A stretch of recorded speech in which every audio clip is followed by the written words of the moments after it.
Hi guys, for today's video, are you not craving for this kind of food? We usually tend to go out and eat sangyup, always beef, always barbecue. Yung mga food na hindi natin usual na kinakain ng kabataan natin. Are you not craving for this ampalaya? Guys, bumalik po tayo sa mga ganung pagkain. You know what? It will help us. This one is good for iron, sa hemoglobin natin. At of course, this fish, kailangan po natin ng mga fish, mga seafoods.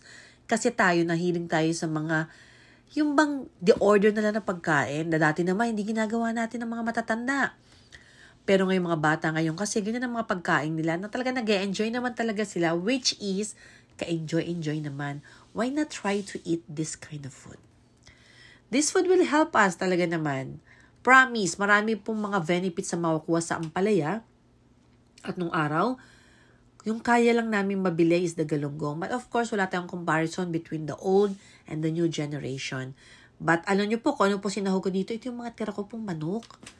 May mga manok po tayo na minsan tinatapon na lang po natin. Hindi po huwag nyo sabihin na hindi totoo yan. Ayan, yung mga isda kong bangus, tinanggalan ko lang po ng buntot. At yan, nilasahan ko na lang yan. Yan yung mga pagkain na gusto ko na ngayon kaingin. At ito po, spinach soup na meron drop of egg. Ayan, no, yung aking galunggong, ang aking prito. Medyo na sunog pa nga. At meron akong pipino, ginawa ko ensilada, nilagyan ko ng suka at saka pepper. O, diba? Tara na, kain na po tayo.